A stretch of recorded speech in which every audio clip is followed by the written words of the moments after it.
Every morning for over 25 years, a mild-mannered librarian walked into one of the most prestigious cultural institutions in Pittsburgh, waved hello to his colleagues, sat down at his desk, and methodically stole $8 million worth of history. He stole the works of Isaac Newton. He stole George Washington's personal journal. He took illustrations that had survived over 400 years of wars and revolutions and weather and time. He cut them out with an X-Acto knife, tucked them into a manila folder, and walked them down the street to a bookshop near his home. Nobody noticed. For 25 years, not a single person noticed.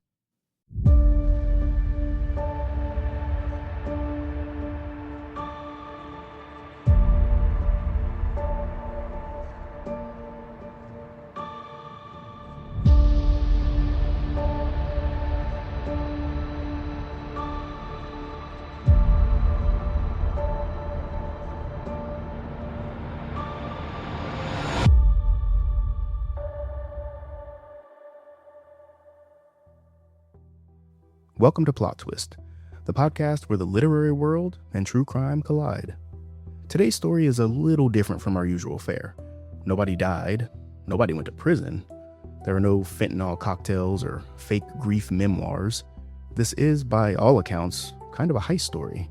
A slow-motion, often boring, 25-year heist story committed by a mild-mannered librarian. But even though it can be slow-moving and dull, it's still very fascinating, and if anything, the audacity of this heist is actually quite admirable. First, let's talk about the library. The Carnegie Library of Pittsburgh opened its doors in 1895.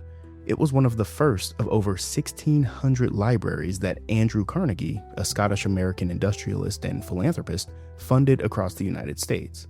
This man was giving away libraries the way other rich guys give away, well, nothing, because the rich hoard all their wealth. Now, the main branch in the Oakland neighborhood of Pittsburgh is a beautiful building that gives you the sense that knowledge and history belongs there, which, of course, it did. On the third floor of that building sat the William R. Oliver Special Collections Room. Named for a longtime benefactor of the library, the Oliver Room was where the library kept its most precious holdings: rare books, antique maps, historical documents, first editions. There were things in there that survived wars, revolutions, famines, and the passage of centuries. They all ended up in Pittsburgh, available for scholars, researchers, and other curious members of the public.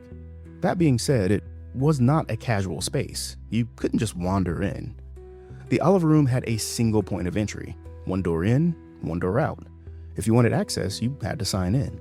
You left your jacket, your bag, and anything else you were carrying in a locker outside. There were no exceptions. You sat at a designated table. You were on camera. And watching all of this from his desk, which was positioned to give him a sightline over the entire room, was the man in charge, Greg Priori. Priori graduated with a master's degree in European history from Duquesne University, just a short distance from the Carnegie Library. He then pursued a degree in library science at the University of Pittsburgh, specializing in archives management.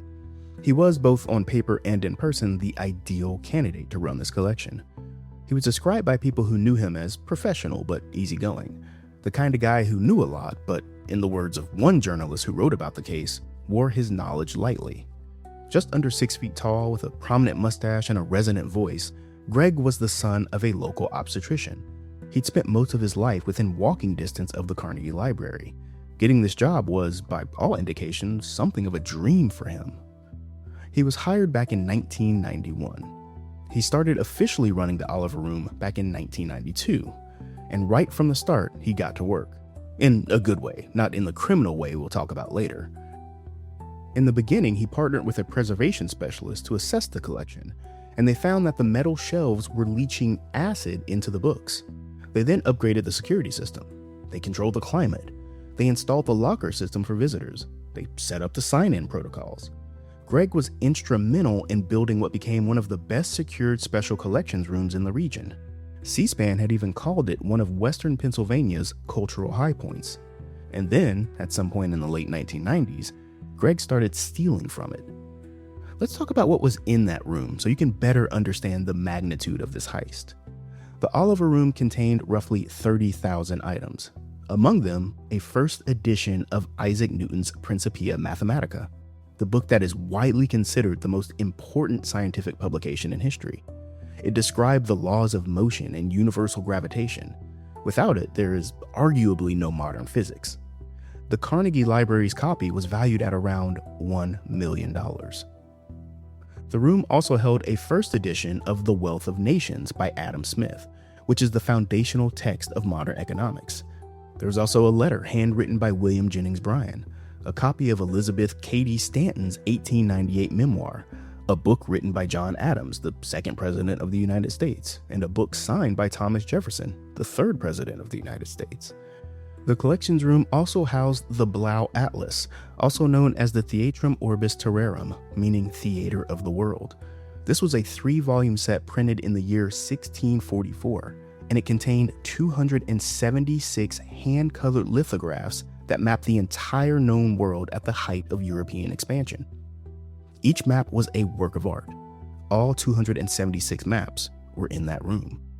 And finally, the Edward Curtis photogravures, which are stunning images of Native American peoples documented by photographer Edward Curtis in the earliest 20th century. Only 242 sets were ever created.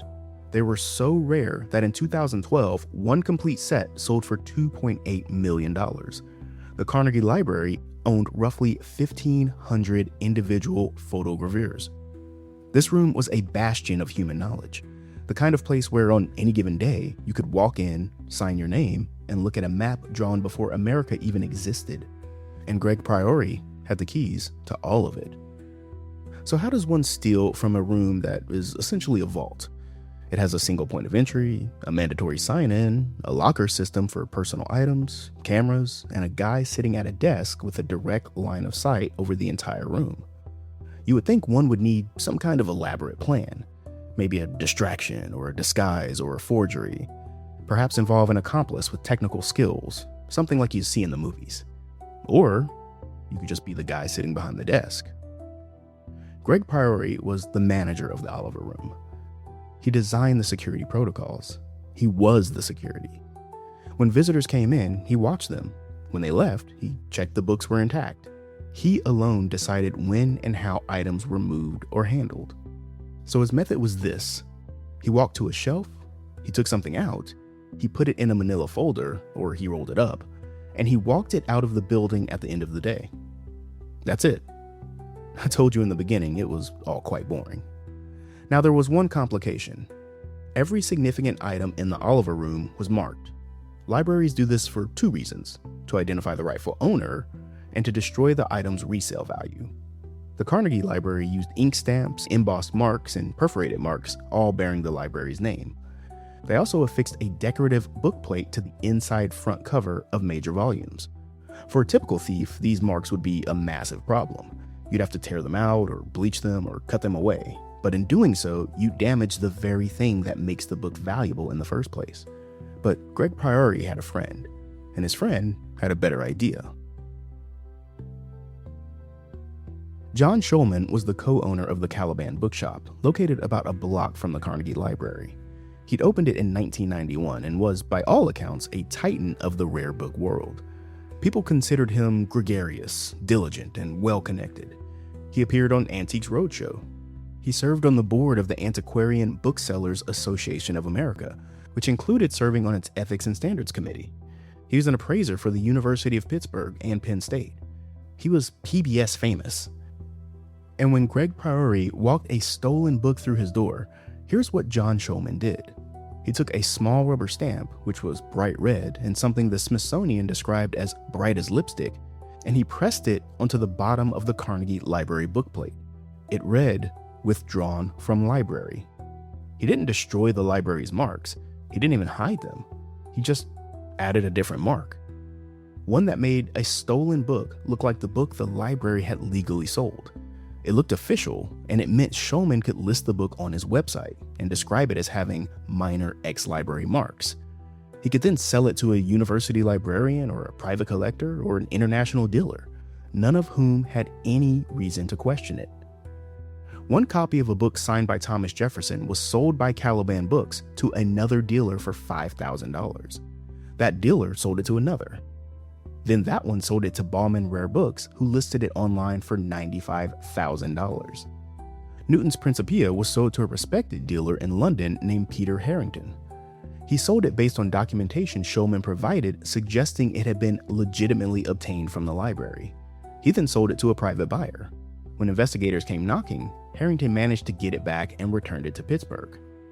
For the items that were too clearly marked to sell whole, such as the large atlases or the lithograph collections, Priori used an X-Acto knife. He carefully cut the illustrations out of their bindings.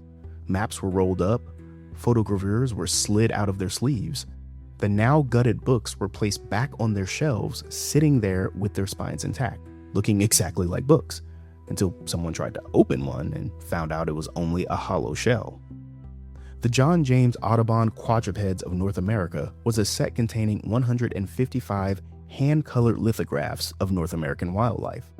Priori took 108 of them.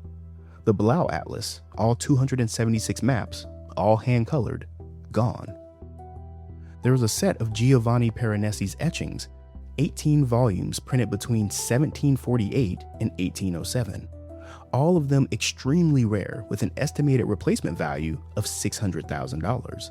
The auditors who eventually inspected the room found only the bindings. Their official report dryly noted, "The contents have evidently been removed from the bindings, and the appraiser is taking the extraordinary assumption that they have been removed from the premises." The extraordinary assumption. A rare book appraiser's version of, "We're gonna go ahead and say these 18 volumes were probably stolen." Between 2010 and 2017 alone, Priori received roughly $117,000 in checks from the Caliban bookshop. He also received $17,000 in cash over that period. That's just the documented amount. The theft had been going on since the late 1990s. When the auditors were done, the total value of everything stolen was more than $8 million. 320 items stolen outright, 16 others damaged or destroyed. And the reason he did it all? Well, Greg told the police he did it to stay afloat. So let's dig a little deeper into the life of Greg Priori. Priori and his wife lived in a modest apartment in Pittsburgh. His wife worked as a children's librarian. Their house was crowded with books, not exactly the picture of someone living a secret, lavish lifestyle. They had 4 children, all of whom attended private schools. Now, a librarian's salary in Pittsburgh is not a private school type of salary. It's not nothing, but it's not enough to put 4 kids through private school.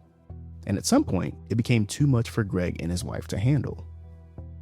In the fall of 2015, Priori wrote an email to one of the private schools. The subject was tuition. He said, "I am trying to juggle tuition payments for 4 kids." He asked for an extension. A few weeks later, he contacted another of the private schools, asking them to lift a hold on accounts for 2 of his children because he'd fallen behind on payments. He asked if they could sort it out. In February of 2016, he contacted his landlord. He was 4 months behind on rent. He told his landlord that his wife had missed work due to a heart attack and asked for an extension. The heart attack story was false. Now, this doesn't excuse everything he did, not even close. What he stole was irreplaceable. Centuries of human knowledge that cannot be brought back because they don't exist anywhere else. But the portrait that emerges isn't of some mastermind art thief with a villa in Monaco. It's of a man in his late 50s doing a job he loved, quietly drowning in bills, who found himself holding the keys to an $8 million room, and he made a terrible decision. Priori told investigators, "I loved that room my whole working life." And then, in almost the same breath, he said, "Greed came over me. I did it, but Shulman spurred me on." Shulman was well aware of where these books were coming from. This was not a man who was duped. When Shulman purchased books through legitimate channels from the Carnegie Library, he wrote the check out to the Carnegie Library. When he bought books from Priori, he made them payable to Greg Priori personally, or he paid cash. The Ethics Code of the Antiquarian Booksellers Association of America states that members shall make all reasonable efforts to ascertain that materials offered to them are the property of the seller. Shulman, who had been in the rare book business for decades, was receiving first editions of Newton and Jefferson from a librarian who was bringing them in a folder. He knew. But here's perhaps the most extraordinary detail in the whole story. Greg Priori apparently knew the jig was up about 6 months before it happened. In the fall of 2016, library administration began discussing a new appraisal of the Oliver Room collection. The last one had been in 1991. It had been 25 years, so it was well past time for an update. Priori argued against it. He was described by colleagues as having a general stubbornness about having others in his domain, a quality that had become more pronounced over the years. So people kind of chalked it up to that. Greg was just being territorial about his space. But when Greg went home that day, he called his friend down the street. Shulman emailed Priori a list of possible explanations for missing items. Some things might be out for repair, he suggested, maybe on loan somewhere. He told Priori to create documents attesting to this. He suggested saying the library's previous director, who was now dead and couldn't contradict the claim, had talked about selling off some of the Oliver Room's better books and might have done so while Greg was on leave. And he proposed emphasizing, and I'm paraphrasing here, that the room had always been a little bit porous and accessible, with multiple staff and visitors having potential access. A dead director, a porous room, staff and visitors coming and going. It was a cover story crafted out of desperation, one they had hoped would work. It didn't. The administration decided to do the audit anyway. Carrie Lee Jeffrey and Christiana Scavuzzo were the art appraisers hired by the Carnegie Library's administration to conduct the new assessment. They came from a firm called Paul Mall Art Advisors. They showed up to the Oliver Room in April of 2017, armed with the 1991 inventory as their guide. Within 1 hour, there was trouble. Jeffrey was looking for a 3-volume set called The History of the Indian Tribes of North America by Thomas McKinney and James Hall. It was a landmark work, gorgeous folio volumes produced between 1836 and 1844, documenting in full color the dress and spiritual practices of Native Americans who had visited Washington, D.C. to negotiate treaties with the government. 120 hand-colored lithographs, the kind of thing that would be the highlight of any collection anywhere in the world. She found it, sort of. It was on the top shelf, at the end of a row, kind of shoved out of the way. When she pulled it down, she knew immediately something was wrong. The books were collapsed. The sides had caved in on themselves. They felt almost hollow. Then she opened one and discovered all of the lithographs were gone, just cut out of the binding. Every single one. They kept looking. Everywhere they looked, it was the same story. The John Ogilvy America, one of the greatest illustrated English works about the New World, printed in London in 1671, gone. A copy of Ptolemy's La Geographia, printed in 1548, that had survived intact for over 400 years, had all of the maps removed. The Piranesi etchings were reduced to just bindings. The Blau Atlas, now just a shell. They found the Edward Curtis photogravure, or rather they found the volumes that they should have been in. The pages were there, the sleeves were there, but the prints had been systematically slid out of every one of them, except for a few scattered here and there of what the appraiser noted were unremarkable subjects, the ones not worth taking. The head of the preservation department came to look at what they'd found, volume after volume, reduced to almost nothing. She went back to her office and wept. After only 5 days, Jeffrey and Scavuzzo went to the library director, Mary Frances Cooper, and told her what they'd found, or more precisely, what they had not found. The next phase of their work, they said, would shift focus. Instead of cataloging the collection, they would try to determine just how far the value had fallen. Cooper had the lock to the Oliver Room changed. Greg Priori was not given a key. He was placed on leave shortly thereafter and then fired just a couple of months later. Pittsburgh police opened a formal criminal investigation in June of 2017, and in August they executed search warrants at 3 locations simultaneously: Greg Priori's apartment, the Caliban bookshop, and a Caliban warehouse just outside of the city. When they searched Priori's apartment, they found books, a lot of books. Now, this wasn't surprising given that the man was a librarian who lived in a book-crowded apartment with his family. What is surprising is what some of those books turned out to be. At the Caliban warehouse, they brought Scavuzzo with them. She found, among other items, 91 of the Edward Curtis photogravure prints, and 7 maps from the Blau Atlas. They also found the stamp, the little red one, bright as lipstick, that said "withdrawn from library."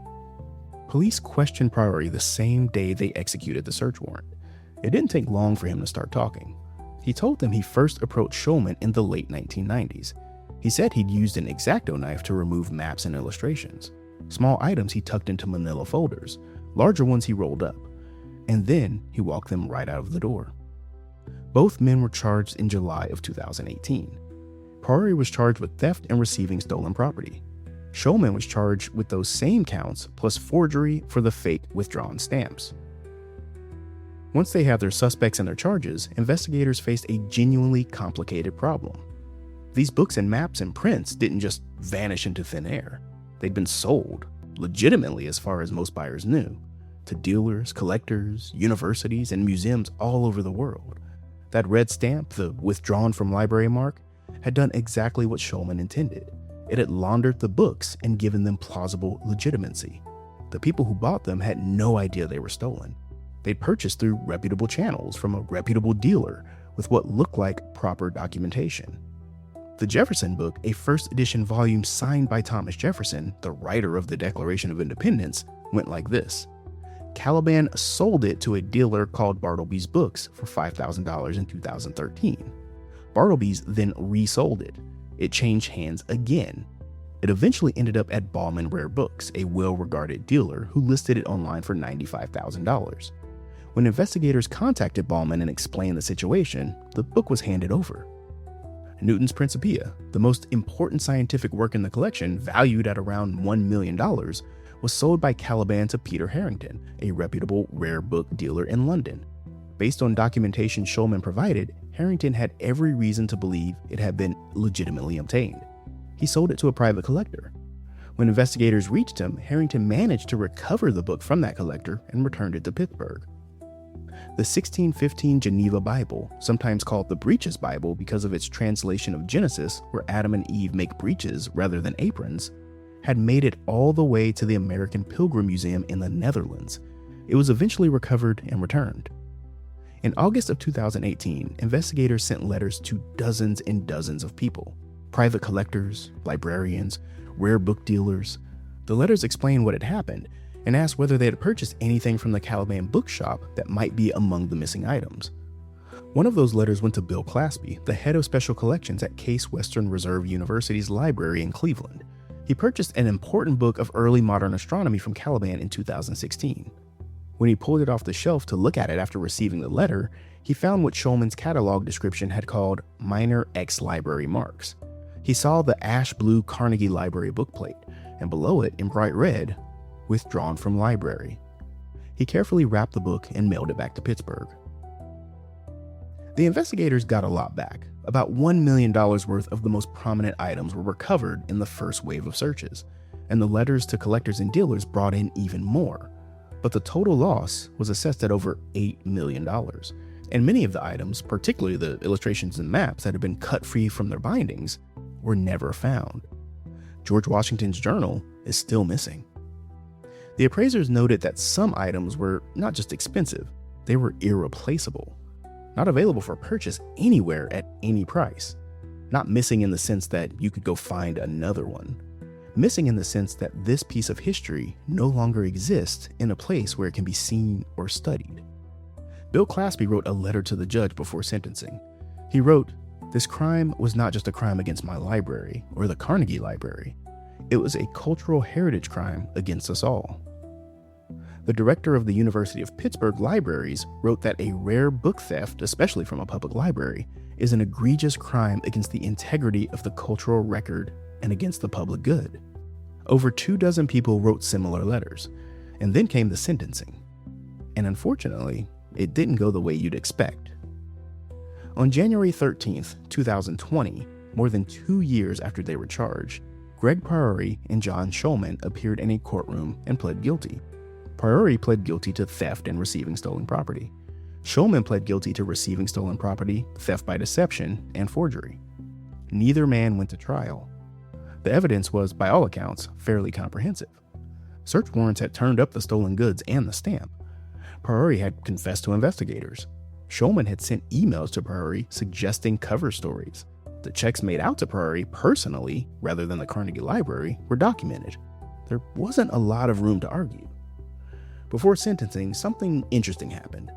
Shulman sent an email to colleagues in the rare book world in which he insisted he was innocent.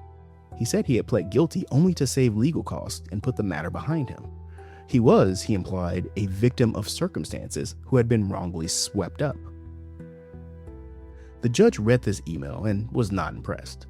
He described Shulman's claims of innocence as, and I'm paraphrasing the court record here, hollow and unpersuasive. He also noted that Shulman appeared to be planning a PR campaign to rehabilitate his reputation and continue working as a rare book appraiser. The sentencing hearing took place on June 18, 2020. Priory stood and addressed the court. "I am deeply sorry for what I have done," he said. Library Director Mary Frances Cooper was having none of it. She told the judge, "We do not want an apology. Any apology from these thieves would be meaningless. They are only sorry that we discovered what they did." Sentencing guidelines for this type of property crime in Pennsylvania recommend 9 to 16 months of incarceration as the standard range. There were two other options: an aggravated range of up to 25 months, or a mitigated range that could include probation. The judge chose the mitigated range. He cited the COVID-19 pandemic as a factor, noting that he would have sentenced both men to jail time otherwise, but given the prison conditions during the pandemic, he went in another direction. Greg Priory received 3 years of house arrest, 12 years of probation. John Shulman received 4 years of house arrest, 12 years probation, plus over $55,000 in restitution. No prison time. As you can imagine, the reaction from the community was not great. Carol Kamen, a member of the board of the Carnegie Natural History Museum, wrote to the Pittsburgh Post-Gazette that supporters of local nonprofits were, in her words, appalled at the unbelievably light sentences. And she was not alone. The idea that a man who had stolen $8 million in irreplaceable cultural heritage over the period of 25 years was just going to go home to his apartment to serve house arrest sat very badly with a lot of people. Both men were also prohibited from profiting from any publications or films about the thefts. So if you're listening to this and you're wondering if either of them wrote a book about it, no, legally they cannot. Priory is, as of this recording, still on probation. John Shulman's Caliban Bookshop is still around. It's co-owned by his wife, who was also a co-owner before all of this happened. Whether the book world forgave Shulman is a matter of opinion. Several booksellers have said they believe he was duped by Priory. Others find that impossible to accept. The books that were recovered are back in the Oliver Room, and the Oliver Room has reopened in some capacity. But what George Washington wrote in his journal, what maps existed in the Blau Atlas, what details might have been studied in those Curtis prints, those things are gone forever. The thing that made the Carnegie Library Special Collections Room so secure, the single point of entry, the sign-in, the cameras, the locker system, the man at the desk with the sightline over the entire room, all of it was designed by Greg Priory. And all of it depended on one assumption: that the man running the room wasn't the threat. The Smithsonian's Travis McDade, who wrote the definitive account of this case, put it simply: the only thing that keeps an insider from stealing from special collections is conscience. Physical security measures are built to stop outsiders. They do almost nothing to stop the person who holds the key. And Greg Priory held every key. He loved that room. He had said so himself. His whole working life, he told investigators. And I believe him. I think he did love it. I think he also needed money and made a terrible, ongoing 25-year decision. Both of those things can be true. But no matter how much Priory loved that room, it wasn't his room. It belonged to Pittsburgh. It was the public's. It was for scholars who needed to look at something to understand a piece of history. For curious people who wanted to see what the world looked like in 1644 through the eyes of a Dutch cartographer. For future generations who hadn't been born yet and who would never get to see the McKinney and Hall plates because those were cut out and sold and never recovered. This entire operation lasted 25 years, 2.5 decades. The audits were supposed to be a standard part of managing a collection like this. The last one, before 2017, had been in 1991. If they had done one every 2 years, as some experts now recommend, the math suggests that they would have caught it much earlier and limited the loss to somewhere around $640,000 instead of $8 million. So that's the story of Greg Priori, John Shulman, and the Carnegie Library of Pittsburgh, one of the most audacious, slow-burning, weirdly mundane heist in the history of cultural theft, committed with an X-Acto knife, a manila folder, and a little red stamp.